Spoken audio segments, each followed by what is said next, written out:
Hello viewers, नमस्कार। आप सभी का स्वागत है पाथफाइंडर्स बाय अकेडमी आईएएस के यूट्यूब चैनल पर। तो फ्रेंड्स, आपने इस वीडियो के थंबनेल में देखा होगा, there is a very important line written कि this is not the old India, this is the new India.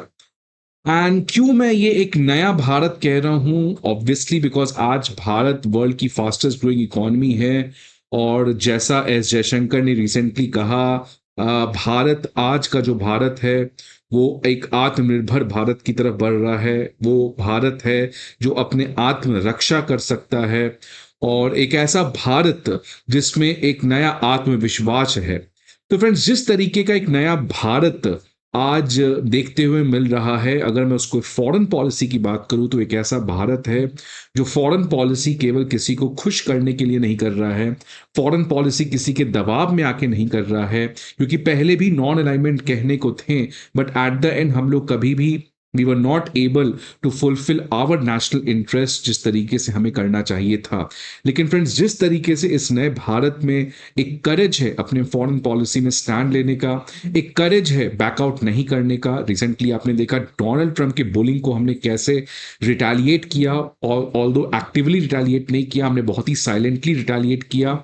और ये सब आपको पता है कि भारत ने कई सारे स्टेप्स लिए हैं। फ्रेंड्स, आज मैं क्यों इस पर्टिकुलर चीज के बारे में बात कर रहा हूं? क्योंकि भारत वापस से सेम एक करेज बेस्ड प्रैग्मेटिक अपने नेशनल इंटरेस्ट को रखते हुए यूरोपियन यूनियन के साथ भी एक सिग्निफिकेंट रेड लाइन को ड्रॉ किया है, और कह दिया है कि अगर आप इस चीज के ऊपर समझौता हमसे चाहते हो, देन भूल जाओ हमारे मार्केट एक्सेस को, क्योंकि हम आपके साथ फ्री ट्रेड एग्रीमेंट नहीं करने जा रहे हैं। फ्रेंड्स, ये जो भारत का एक एग्रेसिवनेस है, आपने देखा था ईयू के साथ हमने पहले भी CBM carbon border adjustment mechanism के अंदर किया था, और अब वापस से एक और एग्रीकल्चरल रिलेटेड इशू में भी हमने यूरोपियन यूनियन को साफ कह दिया है कि एग्रीकल्चरल और डेयरी सेक्टर भारत का एक बहुत ही इंपॉर्टेंट और सेंसिटिव है। तो इसमें तो आप समझौता भूल जाएं कि भारत आपको कोई भी कंसेशन इसमें दे सकता है।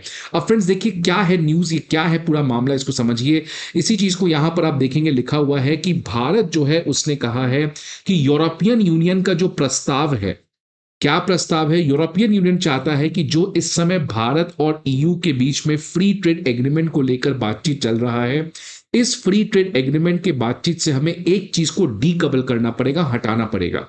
और वो है क्या? वो है basically geographical identity indication, GI tag for basmati rice. तो ईयू का कहना है फ्रेंड्स कि भारत और ईयू का जो एफटीए है उसमें हम GI tag for basmati rice के जो टॉपिक है उसको इंक्लूड नहीं करते हैं। इसी कॉन्टेक्स्ट में अब भारत जो है वो यूरोपियन यूनियन को कहने जा रहा है कि अगर आप इसके लेकर बातचीत नहीं करते हैं, अगर इसको लेकर आप भारत के इंटरेस्ट को नहीं फुलफिल करते हैं, देन आप भूल जाएं किसी भी तरीके का फ्री ट्रेड एग्रीमेंट आपके साथ होने से रहा। अब फ्रेंड्स, ये पूरा इशू क्या है? तो 2018 में भारत ने एप्लीकेशन दिया था बासमती के जीआई टैग के लिए यूरोपियन यूनियन को।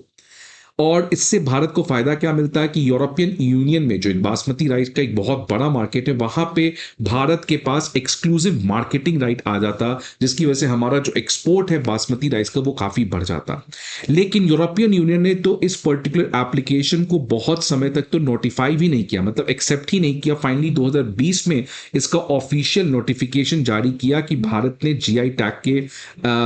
ने बासमती को लेकर जीआई टैग का एप्लीकेशन यूरोपियन यूनियन को दिया है। लेकिन फ्रेंड्स, उसी के बीच में लास्ट ईयर एक बहुत बड़ा डेवलपमेंट आया कि जनवरी 2024 में पाकिस्तान ने भी सेम बासमती राइस के जीआई टैग के लिए यूरोपियन यूनियन को एप्लीकेशन रख दिया। और स्ट्रेंजली आप देख सकते हैं काफी तुरंत यूरोपियन यूनियन ने इस पर्टिकुलर जीआई टैग के एप्लीकेशन को एक्सेप्ट कर लिया। मतलब फ्रेंड्स, भारत के साथ 2 साल और पाकिस्तान में केवल 3 महीने के गैप से उन्होंने इसके जीआई टैग को एक्सेप्ट कर लिया। और अब यूरोपियन यूनियन ये कह रहा है कि भारत और पाकिस्तान को हम लोग ज्वाइंट एप्लीकेशन दे सकते हैं जीआई टैग को लेकर। ये भारत के लिए बिल्कुल भी एक्सेप्टेड नहीं था, बिकॉज बासमती राइस जो है वो कंप्लीटली भारत का है, और इसीलिए भारत ने इस पर्टिकुलर ऑफर को साफ शब्दों में रिजेक्ट करने का काम किया है। और साथ ही साथ यूरोपियन यूनियन के साथ, जैसे मैंने पहले भी कहा, कि Bharat has now drawn the red line, जिसमें भारत ने कहा है कि बासमती राइस एक केवल चावल ही नहीं है, ये भारत के सॉवरेनिटी, कल्चर और हेरिटेज का भी एक बहुत इंपॉर्टेंट प्रमाण है। अगर ईयू बासमती जीआई को लेकर बातचीत नहीं करना चाहता है, वो चाहता है कि हम इंडो ईयू एफटीए के इस पर्टिकुलर इशू से इस सब्जेक्ट को बाहर रखें, तो एक तरीके से इसको बाहर रखना मतलब भारत के सॉवरेनिटी और भारत के हेरिटेज को ठेस पहुंचाना है, जो भारत और ईयू के स्ट्रेटेजिक एजेंडा के बिल्कुल ही विपरीत है।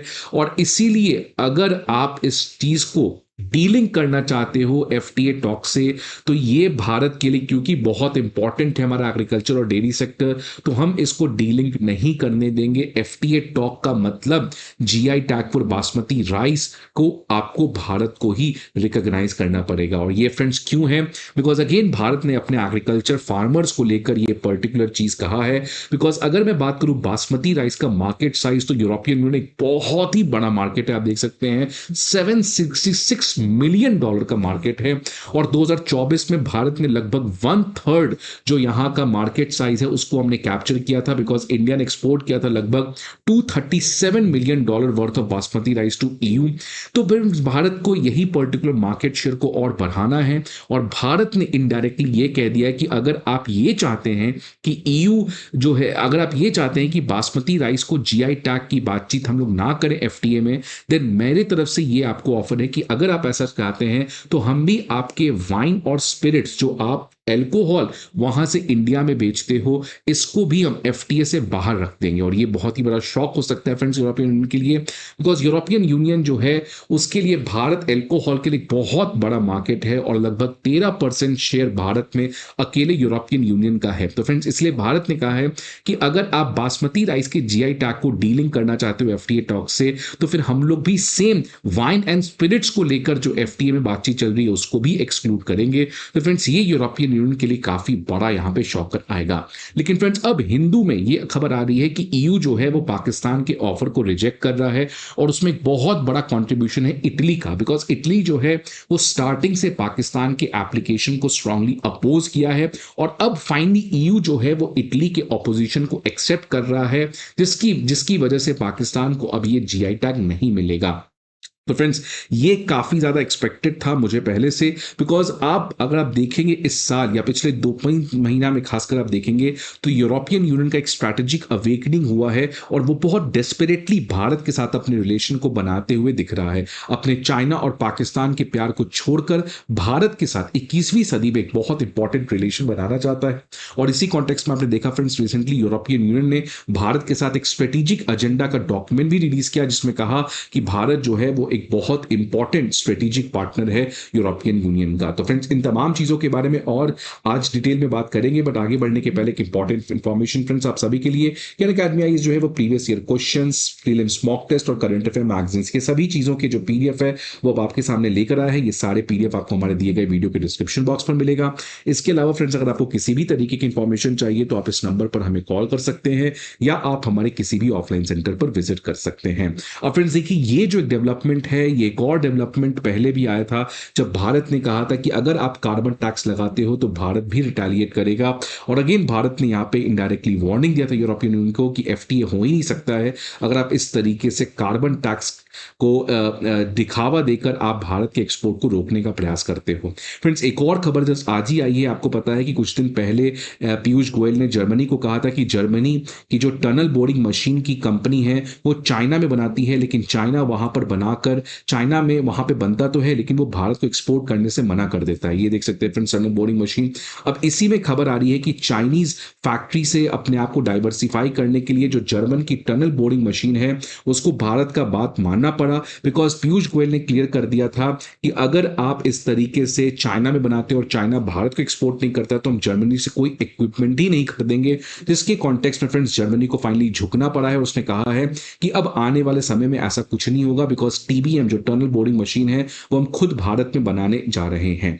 तो फ्रेंड्स ये मैं क्या कहना चाह रहा हूं, this is what I said at the beginning also, कि एक नया इंडिया है, एक नया India who is punching above its weight, एक नया इंडिया जिसको पता है कि आज हम लोग ऑल्दो वर्ल्ड के 4th लार्जेस्ट इकोनॉमी है as compared to US, China या यूरोपियन यूनियन कलेक्टिवली, हम लोग उनके बराबर नहीं है, पर कैपिटा इनकम में हम लोग बहुत पीछे हैं, but that does not mean कि आप इंडिया के साथ प्रोवोक करो, because at the end the the reality is India is the future. Although India आज प्रेजेंट में बहुत तेज रेट से ग्रो कर रहा है, बट स्टिल अभी गैप बहुत बड़ा है डेवलप कंट्री के साथ, but that does not mean कि इंडिया का फ्यूचर प्रोस्पेक्ट जो है वो काफी ज्यादा ब्राइट नहीं है। और इसी फ्यूचर के ऑप्टिमिज्म को भारत अब यूज कर रहा है बार्गेन करने के लिए, वो चाहे ट्रम्प की बुलिंग के अगेंस्ट हो, यूरोपियन यूनियन का हमेशा से हिपोक्रेटिक स्टैंड हो, या चाइना या किसी भी और कंट्री से। तो friends, this is what the new India is all about. Let's see अब यूरोपियन यूनियन और भारत के बीच में फ्री ट्रेड एग्रीमेंट कब होता है और कैसे इन कंटेंशियस चीजों के ऊपर इशू रिजॉल्व हो पाता है। सो फ्रेंड्स, आई होप आपको ये वीडियो अच्छा लगे। See you again in some other video. Till then, goodbye and take care.